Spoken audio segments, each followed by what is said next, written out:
Everyone, आज का हमारा टॉपिक है पाठ्यक्रम। पाठ्यक्रम क्या है, इसका अर्थ, इसकी परिभाषाएं, आधार और आवश्यकता एवं महत्व। तो सबसे पहले हम देख लेते हैं पाठ्यक्रम क्या है। पाठ्यक्रम शिक्षा की वह आधारशिला है जो एक व्यवस्थित और सुनियोजित तरीके से सीखने के अनुभवों को आकार देकर शैक्षिक लक्ष्यों को प्राप्त करने में मदद करता है। यह छात्रों के सर्वांगीण विकास, मानसिक, शारीरिक, भावनात्मक और समय की बचत और शिक्षकों के मार्गदर्शन और कौशल के विकास के लिए अनिवार्य है। अर्थात हम ये कह सकते हैं कि पाठ्यक्रम में संबंधित संपूर्ण योजना, जिसमें किसी भी क्लास के पाठ्यक्रम के अध्ययन के लिए की जाने वाली क्या क्या चीज़ें आएंगी, विषय वस्तु, शिक्षण विद्या, मूल्यांकन प्रक्रिया एवं सह शैक्षणिक पाठ्यक्रम, ये सब इसमें शामिल होंगे। जैसे पढ़ाने का तरीका, समय, परीक्षा और सांस्कृतिक गतिविधियां, खेल कूद इत्यादि, ये आ जाएगा इसमें। ठीक है ना। अब हम बात करते हैं पाठ्यक्रम है क्या।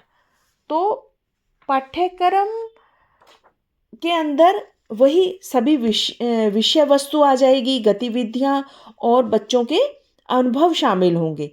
कहने का भाव यह है कि पाठ्यक्रम क्या है कि सिर्फ किताबों तक ही सीमित नहीं है, बल्कि इसमें सब कुछ शामिल है जो छात्र स्कूल में रहकर सीखता है। उसमें क्या आ जाएंगी, सांस्कृतिक गतिविधियां, खेल कूद, उनके अनुभव और व्यवहार भी आ जाएंगे। ठीक है।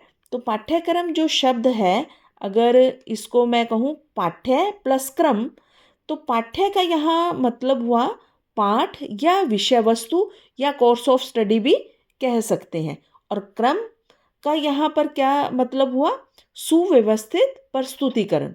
अर्थात पाठ्यक्रम वह योजना है जिसके अनुसार शिक्षण किया जाता है। मेन इसकी पूरी प्लानिंग ही क्या कहलाएगी, पाठ्यक्रम कहलाएगी। अर्थात शिक्षा की पूर्ण योजना बनाना क्या कहलाता है, पाठ्यक्रम कहलाता है। तो अब हम बात कर लेते हैं पाठ्यक्रम के शाब्दिक अर्थ की। पाठ्यक्रम को सिलेबस भी कह सकते हैं, पाठ्य विवरण या पाठ्यचर्या भी कह सकते हैं। ये आपको अपने पेपर में, एग्जाम में कुछ भी वर्ड का लिखा हुआ आ सकता है। तो अच्छा, सिलेबस जो है ग्रीक भाषा से आया है, और पाठ्यक्रम के क्यूरिकुलम शब्द जो है लैटिन भाषा के क्यूरे से निकला है, जिसका क्या मतलब होता है, टू रन या रनिंग ऑफ द कोर्स, जिसका अर्थ क्या हुआ, भागना या दौड़ना या दौड़ का मैदान।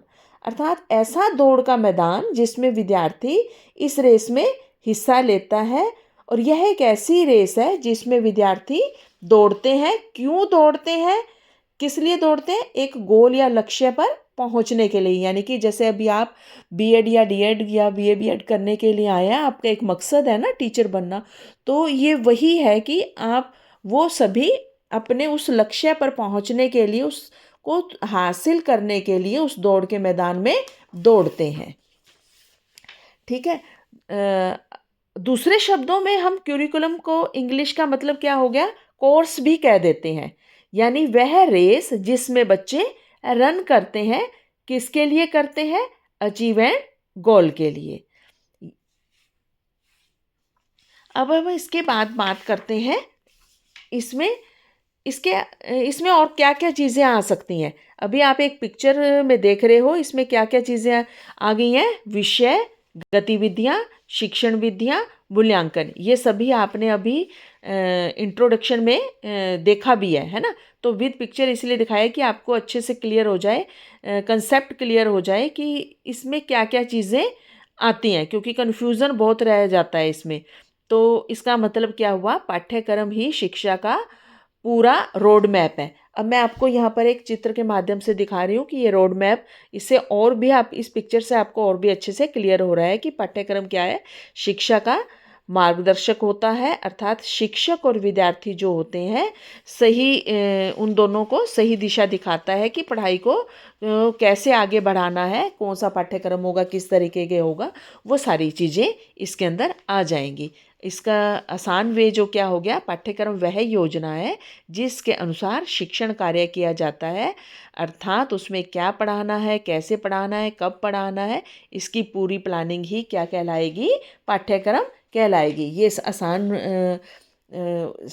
सेंटेंस में था, इसको आप अच्छे से लर्न करने के लिए रख सकते हैं, इसको एक आसान ट्रिक भी हम कह सकते हैं ना। तो नेक्स्ट आ गया पाठ्यक्रम की परिभाषाएं। सबसे पहले है फ्रैंकलिन बॉबिट के अनुसार पाठ्यक्रम उन सभी अनुभवों का समूह है जो बच्चों के विकास के लिए आवश्यक है। अर्थात क्या हुआ, बच्चे जो स्कूल में सीखते हैं और सीखने से जो उनको अनुभव प्राप्त होते हैं, चाहे वो पढ़ाई से होते हैं, चाहे वो खेलों से होते हैं या सांस्कृतिक गतिविधियों से होते हैं, सब जो मिलकर बनता है वो पाठ्यक्रम के अंदर ही शामिल होता है। जॉन डेवे ने क्या कहा था कि पाठ्यक्रम केवल विषयों की सूची नहीं बल्कि जीवन के अनुभवों का पुनर्निर्माण भी है। अर्थात उन्होंने ये कहा कि शिक्षा केवल हमें किताबों से ही नहीं मिलती, हमारे जीवन से जुड़ी हुई जो सीख हमें जो प्राप्त होती है वे भी एक तरह से पाठ्यक्रम में शामिल होती है। बाद आता है किंगम की डेफिनेशन। पाठ्यक्रम शिक्षक के मार्गदर्शन में मिलने वाले सभी अनुभवों का समूह है। अर्थात जो हमें स्कूल और कॉलेजेस में टीचर्स के द्वारा जो विद्यार्थी सीखते हैं वो सब क्या आ जाएगा, पाठ्यक्रम में आता है। ये कहा था किंगम ने। ठीक है, फिर नेक्स्ट आता है मुनरो के अनुसार पाठ्यक्रम में वे सभी गतिविधियां शामिल है जो विद्यालय द्वारा संचालित की जाती हैं। अर्थात स्कूल और कॉलेजेस के अंदर पढ़ाई के साथ साथ खेल प्रतियोगिताएं या सांस्कृतिक कार्यक्रम जो करवाए जाते हैं वे भी सब क्या है, एक पाठ्यक्रम का हिस्सा है। ये मुनरो ने बोला था। अब इसको आसान तरीके से याद करने का ट्रिक नेक्स्ट स्लाइड में आप देख लें। पाठ्यक्रम विद्यार्थियों के अनुभवों का समुच्चय है जो विद्यालय द्वारा प्रदान किए जाते हैं। अर्थात स्कूल में मिलने वाले सभी अनुभव, चाहे वो पढ़ाई से आते हैं, खेलों से आते हैं या सांस्कृतिक गतिविधियों से आते हैं, सब मिलकर क्या कहलाता है, एक पाठ्यक्रम ही कहलाता है। ठीक है, अब इसके बाद हम बात करते हैं पाठ्यक्रम निर्माण के आधार। तो इसमें सबसे पहले है शिक्षण उद्देश्यों का ध्यानपूर्वक परीक्षण। तो इसमें इसका मतलब क्या है कि हम जो पढ़ाना चाहते हैं उसका यानी कि उसका उद्देश्य है, पहले उसे अच्छे से समझ ले और जांच कर ले कि सही और स्पष्ट होना चाहिए, कहने का भाव ये है। ठीक है, फिर नेक्स्ट आता है उद्देश्यों की प्राप्ति हेतु सहायक विधियों तथा सामग्री का निर्माण एवं विकास, यानी उद्देश्यों को पूरा करने के लिए सही मेथड्स, सही मटेरियल हमारे पास है कि नहीं, यानी कि ऐसे हमारे पास जो हमने जो मेथड्स पढ़ाने हैं या जो हमारी उसका पाठ्यक्रम की जो सामग्री है, विषय वस्तु है, वो सब पहले से ही तैयार होनी चाहिए और सही उद्देश्यों को पूर्ण करती हुई होनी चाहिए कि हमारा उस उद्देश्य और लक्ष्य पूर्ण हो रहा है या नहीं हो रहा है, इस तरीके का होना चाहिए, पहले से ही जांच होनी चाहिए। नेक्स्ट आता है कार्य के अपने उद्देश्यों को प्राप्त करने की सीमा का मूल्यांकन। अर्थात इसका मतलब यह हुआ कि पढ़ाने के बाद यह देखना कि हमने अपने लक्ष्य को कितना हासिल कर लिया है। ठीक है ना, भी हमने जो पढ़ाया है क्या वो सही पढ़ाया है और सभी को समझ में आया है या नहीं आया। और फोर्थ है भविष्य में परिवर्तन के लिए प्राप्त अनुभव को पुनर्निवेशन प्रदान करना, यानी जो अनुभव मिला उसके आधार पर आगे सुधार करना, यानी कि अगर हमारे से कुछ गलती हुई है तो उसको नेक्स्ट टाइम में और अच्छा करने और अच्छा बेहतर करने के लिए हमें एक सीख मिल गई, हमें पता लग गया, तो